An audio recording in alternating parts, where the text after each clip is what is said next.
Bienvenue sur Avant j'étais prof, le podcast des enseignantes et enseignants qui ont osé la reconversion.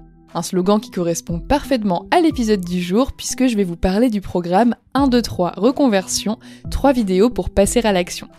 Pour celles et ceux qui me découvrent avec cet épisode, je m'appelle Florence, j'ai été professeure des écoles pendant 6 ans et j'ai créé ce podcast en 2020 pour m'aider à changer de métier. Depuis, je travaille à mon compte et j'ai 3 casquettes. L'une d'entre elles, c'est d'aider les profs qui veulent changer de métier à y parvenir sans se mettre en danger. C'est ce que je fais avec le podcast depuis bientôt 5 ans en partageant des témoignages de profs reconvertis. C'est aussi ce que je fais sur mes réseaux sociaux en créant du contenu, en répondant à vos messages ou sur mon site internet en rédigeant des articles de blog et en répondant à vos commentaires. Cette année, j'ai voulu faire plus et aller plus loin en répondant au même endroit à toutes les questions qu'on se pose quand on comprend qu'il est temps de changer de métier. Je parle de ce moment où on réalise qu'on n'est plus heureux ou heureuse au travail, pour tout un tas de raisons, mais qu'on ne sait pas trop quoi faire d'autre, ou à l'inverse, qu'on a trop d'idées. Puis quand on en a une qui nous paraît être la bonne, on se demande si notre départ sera accepté ou si on saura faire autre chose qu'enseigner. Bref, dans mes souvenirs, c'est un moment où on oscille pas mal entre l'envie de tout plaquer du jour au lendemain et la peur dans sa globalité. Alors en septembre dernier, j'ai demandé aux profs qui me suivaient sur les réseaux sociaux de me faire part de ce qui les empêchait de se reconvertir, parce que je voulais être certaine que le programme que je voulais créer réponde aux bonnes questions. J'ai reçu une centaine de réponses que j'ai pu regrouper autour de 3 thématiques. La difficulté à trouver sa voie, le manque de confiance en soi et la peur financière. Quand le programme est sorti la semaine dernière, vous m'avez demandé s'il serait possible de connaître ces 100 questions. Et comme je les ai gardées, je peux déjà vous en lire une partie. J'en ai sélectionné 5 par domaine.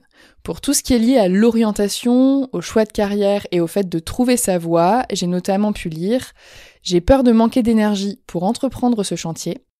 La dépression engendrée par le travail met du brouillard, je ne sais même plus quelles sont mes envies. Voie trouvée, mais réalisation compliquée. J'ai besoin d'une méthode et d'apprendre à gérer la peur.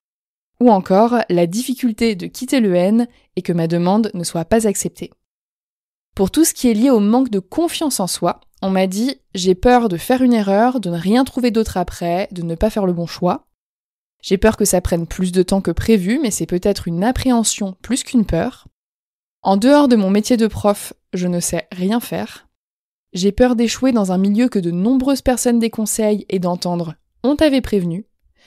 Et j'ai peur de ne pas m'épanouir dans une nouvelle profession, peur de l'inconnu, et si enseigner me manquait.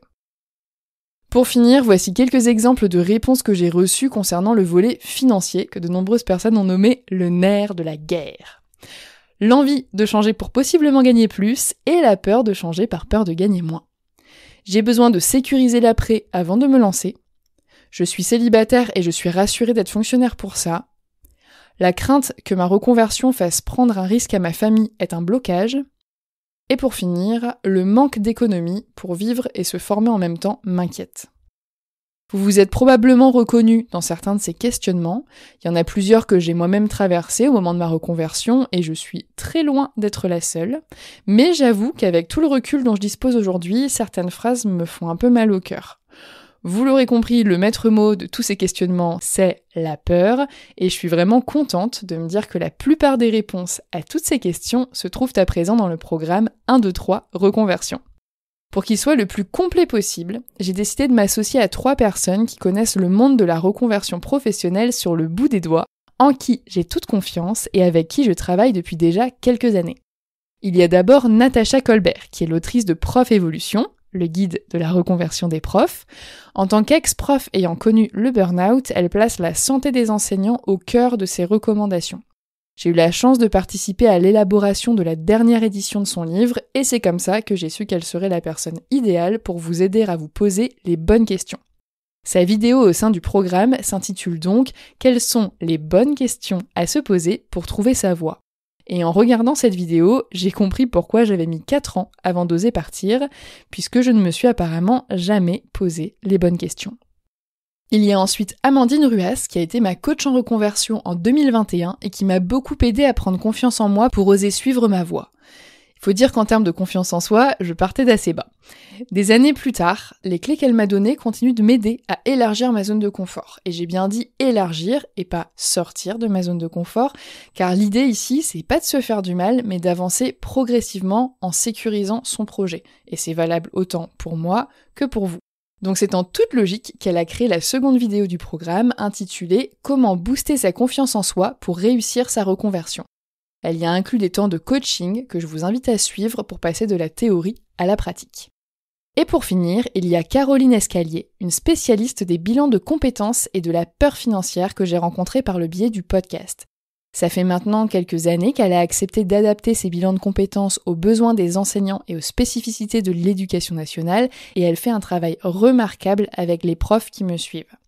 Sa vidéo, qui clôture parfaitement le programme, s'appelle « Comment anticiper l'impact financier de sa reconversion professionnelle ».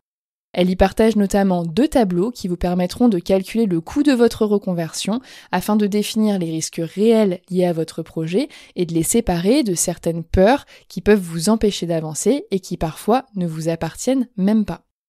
Ces 3 vidéos, je vous invite à les regarder dans l'ordre pour trouver des pistes de reconversion qui vous correspondent vraiment, pour oser engager un changement et pour faire les bons choix afin de sécuriser votre transition.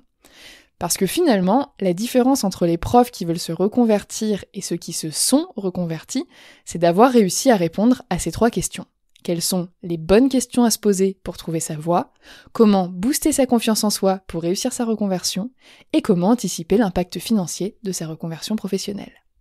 Si j'ai décidé de réunir ces 3 vidéos dans un même pack, c'est parce qu'elles sont étroitement liées. Quand on a peur de ne pas gagner assez, ce n'est pas toujours parce qu'on vise un métier à faible rémunération. C'est parfois parce qu'on a peur d'enchaîner les jobs alimentaires, le temps de trouver quoi faire. Ou qu'on a peur de ne pas trouver de clients si on se lance à son compte, ou de ne pas être embauché si on veut aller dans le privé, parce qu'on n'a pas conscience de la valeur de nos compétences. On pense donc souvent que notre frein principal, c'est l'argent, mais je ne suis pas certaine que ce soit vraiment toujours le cas. Mon but avec ce programme, c'est pas de vous dire de tout plaquer parce que l'herbe est plus verte ailleurs. Mon objectif, c'est plutôt de vous donner assez de matière pour vous aider à vous poser les bonnes questions, à organiser votre transition intelligemment, à dépasser vos blocages et à avancer à votre rythme le plus sereinement possible. À l'issue de ce programme, certains d'entre vous vont peut-être se rendre compte qu'ils ou elles aiment profondément enseigner et qu'une reconversion en interne serait plus appropriée. Tandis que d'autres auront peut-être un déclic et vont comprendre ce qui les empêche d'avancer depuis plusieurs mois et parfois même plusieurs années. Quoi qu'il en soit, je suis certaine que ces vidéos vous donneront matière à réfléchir et je vous invite à prendre le temps de les regarder dans l'ordre, avec attention et dans une temporalité qui sera la vôtre. Je vous conseille également de télécharger le carnet de reconversion qui est associé, car chaque vidéo vient avec une série de questions et d'exercices ou de coaching qui vous permettront de passer de la théorie à la pratique. Et c'est ce passage à l'action qui vous fera réellement avancer. Je rappelle que le programme 1, 2, 3 reconversion est vendu au prix de 49 € au lieu de 59 € pour son lancement jusqu'au dimanche 2 mars. Alors si vous écoutez cet épisode à temps, profitez-en. Le lien du programme est disponible dans la description de cet épisode, dans la bio de mon compte Instagram, ainsi que sur la page d'accueil de mon site avantjtprof.com. Si vous avez des questions, vous pouvez m'écrire sur Insta ou par email à l'adresse florence.podcast@gmail.com. J'ai hâte d'avoir vos premiers retours sur le programme. J'en profite pour saluer Marie-Laure qui a été la toute première à sauter le pas et je vous dis à très bientôt.